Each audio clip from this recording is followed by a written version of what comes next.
En général, quand vous recevez un DS, vous avez tendance à faire ça. Et on a beau vous le répéter,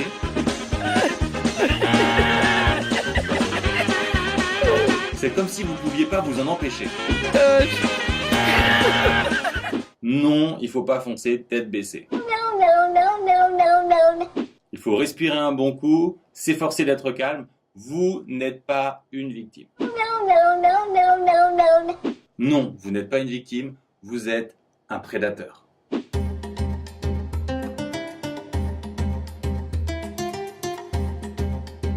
Comme un lion, vous survolez votre devoir à la recherche d'une proie facile. Toujours commencer par l'exercice le plus facile, comme ça, si à la fin vous n'avez plus de temps, vous aurez laissé de côté un exercice difficile que probablement vous n'auriez pas su faire. C'est logique et pourtant la majorité d'entre vous ne le fait pas parce que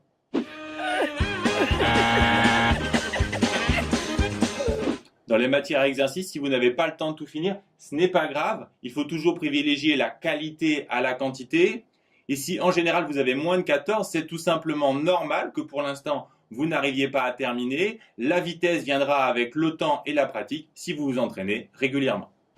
Dans les matières à plumes, prenez bien le temps d'analyser le sujet, puis au brouillon, faites tranquillement votre plan, puis toujours au brouillon, rédigez complètement votre introduction.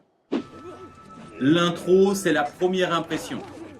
Il faut bien que vous compreniez qu'à la fin de la lecture de votre intro, le correcteur aura une très bonne idée de votre copie et de votre note. Alors, mettez-y l'énergie et le temps qu'il faut, le correcteur le sentira. Logiquement, tout le reste se rédige donc directement sur la copie. Attention au timing, si vous sentez que vous êtes en retard, raccourcissez toutes les parties que vous n'avez pas encore rédigées. À la différence des matières à exercice, il faut absolument finir. Vous ne pouvez pas sauter la conclusion. Et vous devez vous garder un peu de temps pour vous relire. Donc si vous êtes en retard, ne vous étalez surtout pas. Encore une fois, privilégiez la qualité à la quantité.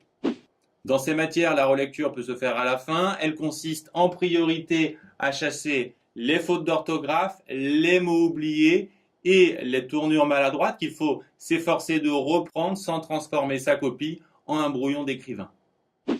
Par contre, dans les matières à exercice, il faut absolument se relire au fur et à mesure. En effet, en maths et en physique, les erreurs ont tendance à s'accumuler. Et si vous faites une erreur au début de l'exercice, elle risque de se répercuter sur toutes les questions suivantes et cela peut être catastrophique. Même si vous avez une belle écriture et encore plus si ce n'est pas le cas, il faut soigner votre présentation. Votre copie ne doit pas ressembler à ça. Voilà. Là, tout de suite, c'est différent. Pour rendre une copie qui présente bien, commencez par l'aérer. Faites des alinéas, passez 2 lignes plutôt qu'une entre vos paragraphes ou vos exercices. Ce n'est pas le moment de sauver des arbres. Les correcteurs font des cauchemars devant les pavés denses et rebutants. N'oubliez pas que les correcteurs ont des dizaines de copies à corriger, donc soulignez les résultats, les applications numériques et encadrez les formules de fin d'exercice pour 2 raisons. D'abord, vous ferez gagner du temps au correcteur qui saura l'apprécier et vous récompenser.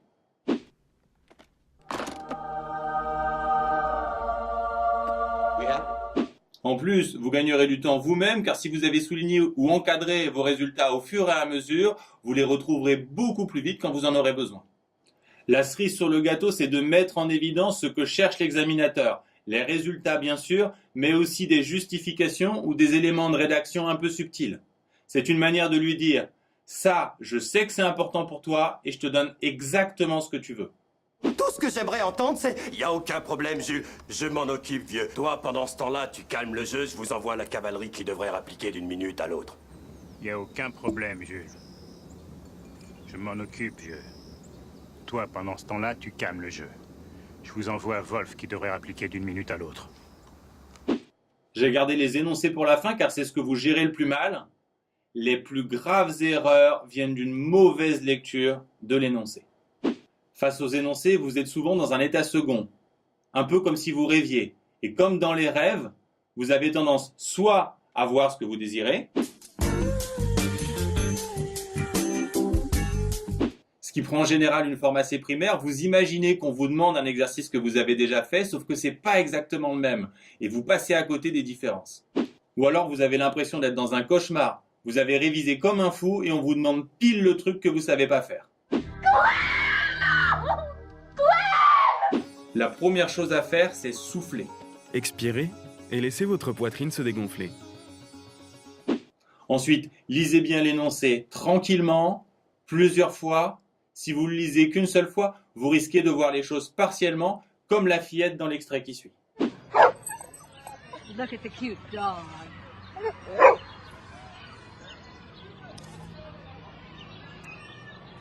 En relisant une deuxième fois, vous prendrez en compte tous les éléments et comprendrez ce qui se passe. Look at the cute dog.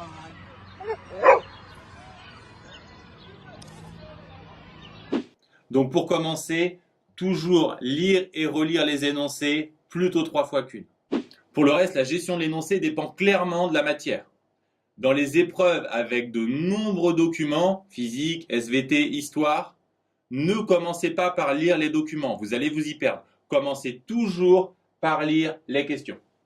Vous lirez alors avec 2 objectifs, trouver les éléments de réponse à ces questions et repérer tout de suite les infos qui vous semblent utiles pour la suite.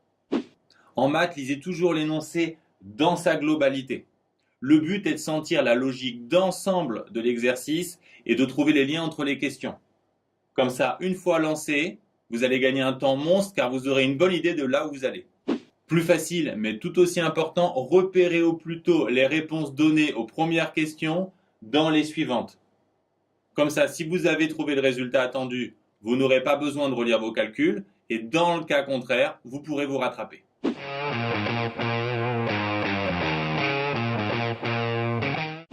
Et si vous n'avez pas de filet de sécurité, prenez toujours un temps pour vérifier si vos résultats sont cohérents.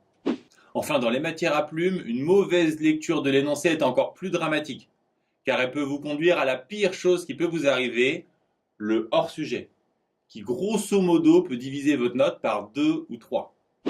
Pour éviter le hors-sujet, la première chose à savoir, c'est qu'on n'attend pas que vous récitiez votre leçon.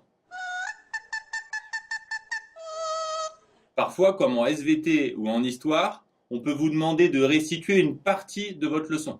Dans ce cas, il faut bien sélectionner les éléments de votre cours en relation avec le sujet. Il ne s'agit pas de montrer que vous avez appris votre leçon, mais que vous êtes capable d'utiliser votre cours pour fournir une réponse argumentée à la question posée. Bien comprendre cette question est loin d'être si évident. C'est pour ça qu'on vous demande de rédiger une problématique. Vous devez alors reformuler la question posée avec vos propres mots. Attention, dans certains cas, comme le commentaire composé de français, la problématique est un peu plus difficile, car c'est à vous de trouver une question particulièrement intéressante à se poser sur le texte. Bref, dans les matières à plumes, prenez toujours bien le temps de comprendre la question que l'on vous pose et soignez votre problématique. Elle est au centre de votre introduction et j'ai déjà expliqué pourquoi l'intro est si importante.